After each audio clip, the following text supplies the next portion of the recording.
It's now my pleasure to welcome back Faye Johnston. Faye is from the Menzies Institute, University of Tasmania, and she will now share with us the latest findings from the early life follow-up stream. Over to you, Faye.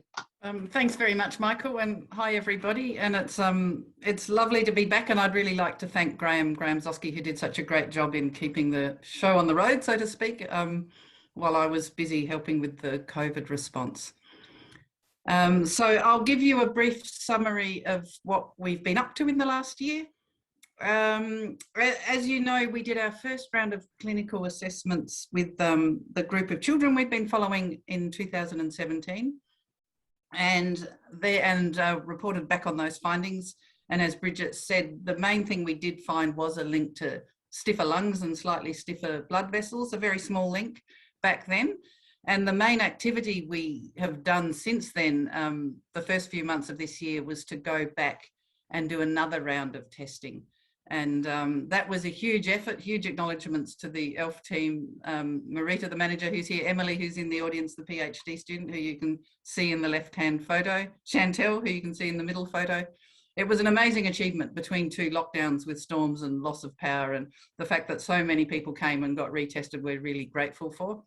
And we're now in a flurry of activity analysing that data and seeing how things have changed between tests. And the other thing we did in this one was do blood tests, which we hadn't done before.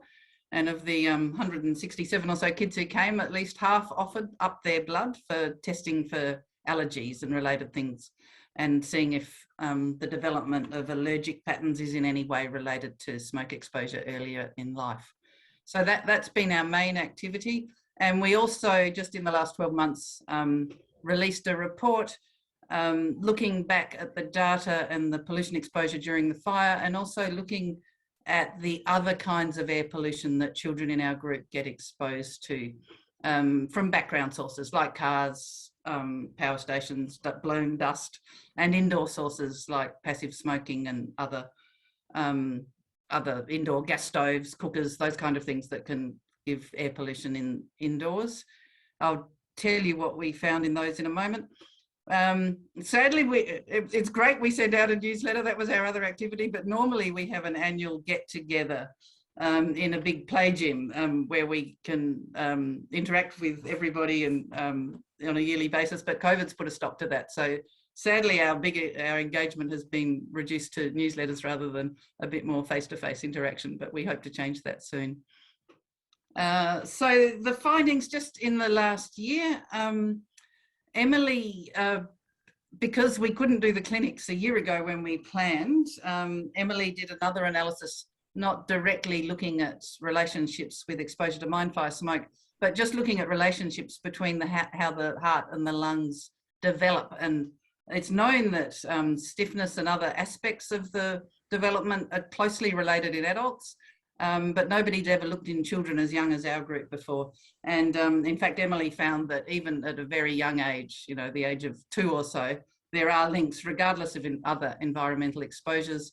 The development of the heart system and the lung system seem to move together. The other, and I'll move on, I won't go into too much details on this. The other thing we analysed in detail, as well as background pollution, was comparing the pollution during the mine fire and what the exposure, how much travel on weekends, travel in and out of the valley during the fire changed participants' exposure during the time of the fire. We collected a lot of detail on that at the time. And because we couldn't do our clinics, it gave us a good opportunity to look through all the data we had. And basically we learned that people were very good at avoiding the really extreme days. So if you took into account activity patterns, extreme exposure was lower, but the actual average exposure for the entire period was not influenced by travel patterns at all. So that tells us people did avoid the extremes, but the smoke did go on, and the regular everyday exposures did add up, and it's the average over the whole time period is one of the things that's been most significantly associated with some of our findings. So there was a lesson for me in seeing that data, in that it's good to avoid the extreme exposures, but it's actually also important to particularly where smoke events go on and on, like we're seeing with Black Summer and everyday exposures. It's important to try and reduce exposure at every opportunity because day-to-day exposures do add up. And often it's easier to avoid a lower exposure than a more extreme exposure. So it's worth doing when you can. That was the message from that one. Interestingly, background exposure from traffic is worse in many parts of Melbourne than it is in the Latrobe Valley. On average, background exposure to air pollution was pretty similar in the Latrobe Valley compared to the rest of Victoria. But indoor sources of air pollution tended to be higher.